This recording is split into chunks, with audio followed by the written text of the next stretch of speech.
তবে ধর্ম করা থেকে বিরত করব কিভাবে? আমার ধর্ম তো সংসারকে অধর্ম থেকে রক্ষা করা। কিন্তু প্রভু, আপনি ছাড়া তো এই কার্য আর কেউ করতে পারবে না। আমি নিরুপায় ব্রহ্মাদে। হ্যাঁ, যদি বলি অধর্মের কর্ম করত, তাহলে হয়তো আমি আমার প্রতিশ্রুতি ভঙ্গ করার কথা ভাবতাম।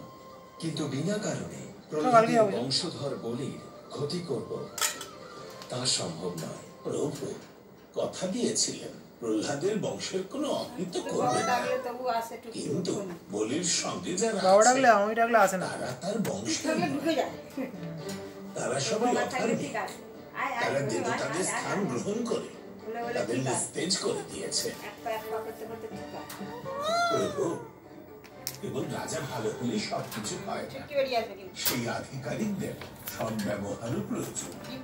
প্রভু, আপনি হয়তো বলেন অনিষ্ট করবেন না, কিন্তু ওই অসুরদের হাত থেকে সংসারকে বাঁচান। গুরু বৃহস্পতি বহু বছর ধরে ঋষি কাশ্যপ আর দেবী অদিতি পুত্র সন্তান কামনা করছিলেন। হয়তো তাদের সেই ফলদানের সময় এসেছে।